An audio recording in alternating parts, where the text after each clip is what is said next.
जैसे कि आपको इसी यूट्यूब चैनल पर एसएससी एमटीएस 2023 के पेपर में जिस भी टॉपिक से क्वेश्चन आ रहे हैं वो सभी टॉपिक आपको कवर करवाए जा रहे हैं। और जो भी कनेक्ट कर रहे हैं, डेली वीडियोस देख रहे हैं किस तरह के क्वेश्चन पेपर में आ रहे हैं या फिर आने वाले शिफ्ट में पेपर दे रहे हैं, वो ज़रूर ये यकीन करेंगे कि जो प्लेलिस्ट यहाँ पर बनाई गई है, जिस प्लेलिस्ट में सारे वीडियोस ऐड कर रहा हूँ, उस प्लेलिस्ट से दोबारा क्वेश्चंस देखने को मिल रहे हैं। अगर आपको यकीन नहीं है, अब स्टार्टिंग के कुछ दिनों में जो क्वेश्चंस आए थे वो देख लो और फिर इस प्लेलिस्ट की वीडियोस देखो। और अब जो रिसेंट शिफ्ट हो रही हैं उनमें देखो उन प्लेलिस्ट से कितने सारे क्वेश्चंस ऐसे नहीं उनको पूरा पेपर वहीं से रिपीट हो रहा है, लेकिन जीके कुछ ना कुछ टॉपिक ऐसे हैं जो दोबारा से रिपीट हो रहे हैं, उन टॉपिक से पूछे जा रहे हैं। इसीलिए ये वाली प्लेलिस्ट आपकी बड़ी इंपॉर्टेंट रहने वाली है। आज जो टॉपिक रहने वाला है वो है मिनिमम एज। जो आपके इंडियन पॉलिटी का टॉपिक रहता है कि प्रेसिडेंट बनने के लिए मिनिमम एज कितनी चाहिए, जैसे अभी क्वेश्चन पूछा है कि वाइस प्रेसिडेंट बनने के लिए मिनिमम एज कितनी चाहिए। तो ये मिनिमम एज वाले जो 15 इंपॉर्टेंट पॉइंट्स हैं ये हमने कवर करने आज की इस वीडियो में, और आपने याद कर लेने अगर आपको पहले नहीं पता था, आने वाली शिफ्ट में कोई काम आ सकता है। तो वन बाय वन चलते हैं। सबसे पहले अगर हम बात करेंगे हमारे इंडिया के प्रेसिडेंट की बात करेंगे, हमारा टॉपिक सिर्फ कहाँ पर रहने वाला है, मिनिमम एज तक रहने वाला है, सिर्फ इतना ही हमने कवर करना है। तो अगर प्रेसिडेंट बनना चाहते हैं, प्रेसिडेंट बनने के लिए कम से कम उम्र कितनी चाहिए, सबसे टॉप वाली पोजीशन है तो सबसे टॉप वाली हम जो एज है वो लेके चलते हैं।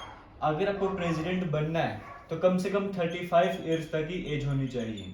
तो सबसे जो मतलब कम से कम एज 35 साल की वो प्रेसिडेंट के लिए ही है, बाकी सबकी इनके बराबर या कम रहने वाले। तो प्रेसिडेंट की बात करें 35 ईयर आपको याद रखना है।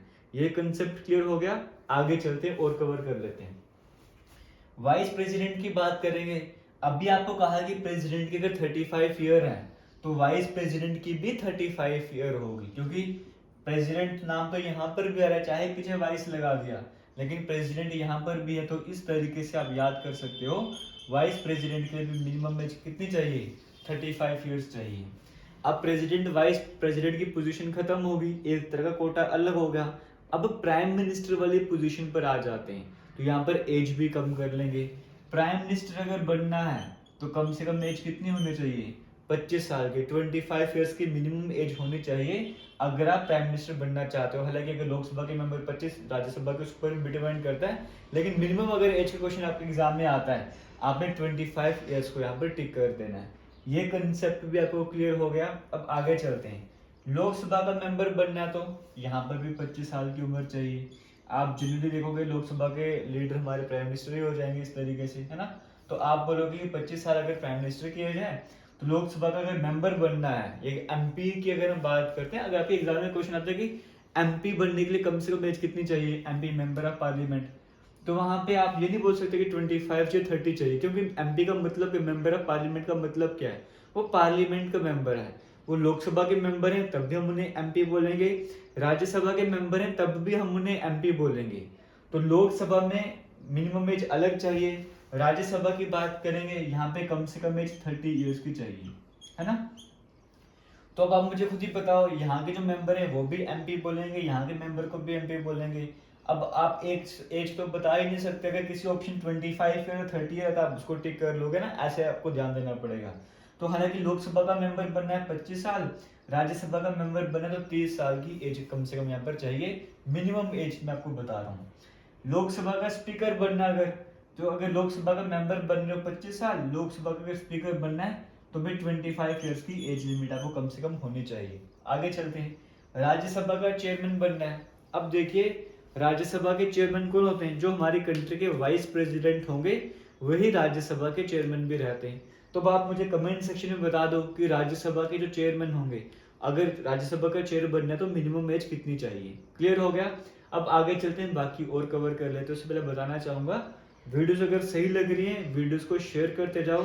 टेलीग्राम भी डिफेंस एंड एसएससी एग्जाम के नाम से स्पेशली एसएससी एस्पिरेंट्स के लिए बनाया गया है, वो भी जाके ज्वाइन कर लो, और वीडियोस को तो शेयर करना ही करना है। इस तरह के सभी वीडियोस जो हैं वो एसएससी एमटीएस 2023 वाली प्लेलिस्ट में ऐड करी गई है, जाइए वो प्लेलिस्ट में जाइए और सभी वीडियोस देख लो। अगर आने वाले शिफ्ट में कोई एग्जाम होने जा रहा है या एक बार फिर से एमटीएस के फॉर्म लगेंगे उनकी तैयारी करना चाहते हो, ये सभी के सभी टॉपिक कवर कर लो। Most most most important topic है। अब जजेस की बात करेंगे। जजेस देखो, चाहे सुप्रीम कोर्ट के बोलो चाहे हाई कोर्ट के जजेस की बात कर लो ना, दोनों ही तरह के जजेस की अगर हम बात करेंगे, चाहे वो चीफ जस्टिस की क्यों भी बात कर लो, यहाँ पर इनकी मिनिमम एज का कोई क्राइटेरिया सिलेक्ट नहीं है, इनकी मैक्सिमम एज होती है लेकिन मिनिमम एज नहीं है। तो मैंने आपको पहले बताया था हमारा टॉपिक मिनिमम एज वाला है, तो यहाँ पे नो मिनिमम एज आप ऐसे कर सकते हो। अब मैक्सिमम एज कितनी हो सकती है वो आपने कमेंट सेक्शन में बताना है। हालांकि हाई कोर्ट के जज की अलग है, चलो बता देता हूँ। हाई कोर्ट में 62 ईयर्स है, और अगर सुप्रीम कोर्ट की बात करें वहाँ पे 65 ईयर्स की मैक्सिमम एज लिमिट यहाँ पर आती है। मिनिमम एज लिमिट का यहाँ पे कोई क्राइटेरिया नहीं है। कैग यानी कंट्रोलर एंड ऑडिटर जनरल की बात करेंगे, यहाँ पर भी मैक्सिमम एज का सिस्टम जो पूछा जाता है, मैक्सिमम एज यहाँ पर भी 65 ईयर्स चाहिए होती है, ठीक है। तो मिनिमम एज यहाँ पर भी कुछ नहीं है, ऐसा क्राइटेरिया नहीं है, तो 65 ईयर्स यहाँ पे मैक्सिमम एज आपको मैं बता रहा हूँ। आगे बोलते हैं, गवर्नर की बात करते हैं। अब देखो, जैसे हम सेंटर में बात करते हैं, सेंटर में हम पढ़ रहे थे प्राइम मिनिस्टर के बारे में, प्रेसिडेंट के बारे में, वाइस प्रेसिडेंट के बारे में। उसी तरीके से अगर हम स्टेट लेवल पर आ जाएंगे, यूटी लेवल पर आ जाएंगे, वहाँ पे गवर्नर, लेफ्टिनेंट गवर्नर रहते हैं ना, तो गवर्नर की एज कितनी चाहिए मिनिमम एज, अगर आपको गवर्नर बन रहा है तो 35 ईयर्स। जिस तरीके से मतलब बोलोगे सेंटर में हेड प्रेसिडेंट हो जाएंगे तो स्टेट में हेड गवर्नर हो जाएंगे। 35 ईयर वहाँ प्रेसिडेंट की, तो यहाँ पे 35 ईयर गवर्नर की। लेफ्टिनेंट गवर्नर की भी मिनिमम एज 35 ईयर होनी चाहिए। जैसे सेंटर में प्राइम मिनिस्टर थे, कम से कम 25 साल की उम्र होनी चाहिए, वैसे ही अगर हम बात करेंगे स्टेट में सीएम हो जाएंगे तो सीएम की भी एज कम से कम कितनी होनी चाहिए, 25 ईयर्स की मिनिमम एज लिमिट यहाँ पर होनी चाहिए।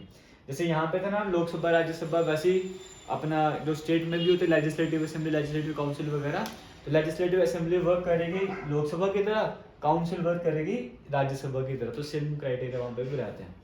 Advocate general, attorney general, chief election commissioner, इनके लिए मैक्सिमम एज वगैरह होती है, तो आप मुझे वो कमेंट सेक्शन में बता दो इनकी मैक्सिमम एज क्या है। अगर यहाँ से एग्जाम में क्वेश्चन बनेगा तो इनकी मैक्सिमम एज पूछेगा, मैक्सिमम एज कितनी होनी चाहिए अटॉर्नी जनरल के लिए, चीफ इलेक्शन कमिश्नर के लिए, वो आप मुझे कमेंट सेक्शन में कमेंट करके बता दो।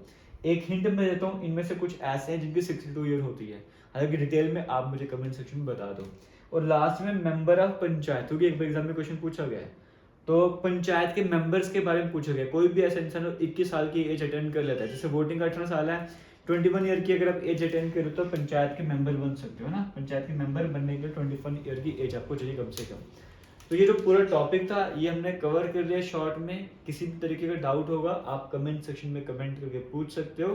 बाकी थैंक यू, जय हिंद। प्लेलिस्ट और भी बनी है एसएससी की, एक प्लेलिस्ट है एसएससी एमटीएस जीडी, जो जीके जीएस के नाम से है, एसएससी एमटीएस जीके जीएस के नाम से है। वहाँ पर जो आपको टॉपिक करवाए गए हैं आर्ट एंड कल्चर वाले या स्पोर्ट्स वाले टॉपिक कवर करवाए गए हैं, या जैसे वहाँ से एक अपॉइंटमेंट वाला वीडियो है जहाँ से आज क्वेश्चन एग्जाम में आया कि यूपीएससी के चेयरमैन कौन है, वो आपको ट्रिक से सब कुछ करवाया हुआ है। तो वहाँ पर जाकर भी वीडियोस देखो, कितने सारे क्वेश्चन आपके पेपर में वहाँ से रिपीट हो रहे हैं।